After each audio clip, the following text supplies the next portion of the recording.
زانیاریە نافەرمیەکان و ئاماژەکان بەو ئاراستەیەن کە وەزارەتی دارایی هەرێم ئەم مانگەش بە لێبڕینەوە موچەدا بەش دەکات و ستەمی لێبڕینی زۆرەملێ بەردەوام دەبێت. چەند سەرچاوەیەکی نافەرمی وەزارەتی داراییش باز لەوە دەکەن ڕێژەی لێبڕینی موچە بۆ مانگی پێنج لە نێوانی لە 115 بۆ لە 118 کەم دەکرێتەوە. ئەمەش لە کاتێکدایە بەشێک لە پەرلەمانتاران باز لەوە دەکەن داهاتی حکوومەتی هەرێم مانگانە بۆ سەر و ملیارێک دۆلار هەڵکشاوە و ئەو ڕێژەیەش بەشی دابەشکردنی موچە بەبێ لێبڕین و وەگەرخستنەوەی پرۆژەکانیش دەکات. فراکسیۆنی کۆمەڵی دادگەریش لە پەرلەمانی کوردستان دەڵێت ئەگەر حکوومەتی هەرێم لەم مانگەدا موچە بە لێبڕینەوە دابەش بکات ئەوە دووبارە پرساندن بۆ سەرۆکی حکوومەت و جێگرەکەی وەزیری دارایی ولایەنە پەیوەندیدارەکان دەکەینەوە. پێشیان وایە لە ئێستادا حکوومەت داهاتی زۆر زیادی کردووە دەتوانێت بەبێ گەڕانەوە بۆ بەغدا موچەی تەواوەتی فەرمانبەران دابەش بکات. ئێمە وەکو فراکسیۆنی کۆمەڵ بڕیارە ئەگەر ئەم مانگەش لێبڕینی موچە بەردەوام بێ ئەوە پرساندن ئەنجام بدەین و بۆ جیهەتی بەرپرس یعنی لەناو ئەنجومەنی وەزیران چێ بەرپرسە پرساندن بۆ ئەو دەکەین چونکە ئێمە چەندان جار پرسیارمان ناردووە بانکهێشتمان ناردووە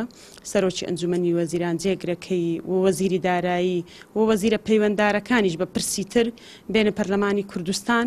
یاخود وەڵامی پرسیارەکانمان بدەنەوە بەڵام بەداخەوە وەڵامێکی قەناعەت پێکەریان داوەتەمە و نەهاتوونەتە پەرلەمانی کوردستانیش قەناعەت بە پەرلەمانتاران بێنن کە بۆچی لێبڕینی موچە بەردەوامە لە کاتێکدا نرخی دۆلار بەرز بۆتەوە نرخی نەوت بەرز بۆتەوە داهاتی هەرێمی کوردستان زیادی کردووە. لای خۆشیەوە سەرۆکی فراکسیۆنی گۆڕان دەڵێت بەپێی ڕێککەوتنی گۆڕان و پارتی لە ساڵی 2019 لە بڕگەی دووەمدا داوا کراوە حکوومەت پاشەکەوتی موچە هەڵبگرێت و موچە پاشەکەوت کراوەکانیش بۆ فەرمانبەران بژێڕێتەوە بەڵام پارتی تاکو ئێستا پابەندی تەواوی ڕێککەوتنەکە نەبووە و سەرباری نەگەڕانەوەی موچە پاشەکەوت کراوەکان لێبڕینی موچەش بەردەوامە. ئێمە سەرەتا بزوتنەوەی گۆڕان لە 2019 کە ڕێککەوتنێکی لەگەڵ پارتی دموکراتی کوردستان واژۆ کردو ئەم ڕێککەوتنە لە بەندی دووهەمی کە سەبارەت بە حکوومەتی هەرێمی کوردستانە خاڵی دووەمی ئاماژە بەوەدا کە حکوومەتی هەرێمی کوردستان دەبێ پابەند بێ بە کۆتایی هێنان بە لێبڕین و پاشەکەوتکردنی موچە بۆیە ئێمە جارێکی وەکو فراکسیۆنی گۆڕان جەخت ئەکەینەوە لەسەرەوەی ئەبێ لێبڕینی موچە کۆتایی بێ تەنانەت لە ڕێککەوتنەکە ئاماژە بەوە ئەدات کە ئەبێ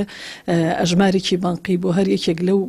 فەرمانبەران و موچەخۆرانی حکوومەتی هەرێم بکرێتەوە کە ئەو پاشەکەوتە بکرێتە نای بۆیە جارێکی کە داوا ئەکەین حکوومەتی هەرێمی کوردستان پابەندی ئەو ڕێککەوتنە بێ. حکوومەتی هەرێم ستەمی لێبڕینی موچەی ناوناوە خۆگونجاندن لەگەڵ ئەو داهاتەی لە بەردەستی وەزارەتی داراییدایە ئەگەر لە ڕابردوودا دابەزینی نرخی نەوت پاساوێک بووبێت بۆ کەمبوونەوەی ڕێژەی داهات لە ئێستادا نرخی نەوت بۆ چەند بەرامبەری ئەو کات بەرز بۆتەوە کە بڕیاری لێبڕینی موچەی تیادادرا ئاماجگەلەوەی حکوومەتی هەرێم و ناوەند لە چوارچێوەی پرۆژەیاسای بودجەی گشتی عێراقدا ڕێککەوتون و پشکی هەرێم لەو بودجەیەدا دیاری کراوە گەرچی دوای زیاتر لە 2 مانگ لا تێپەڕبوونی بودجە بەڵام ڕێککەوتنی هەولێر و بەغدا تاکو ئێستا نەچۆتە بواری جێبەجێکردنەوە.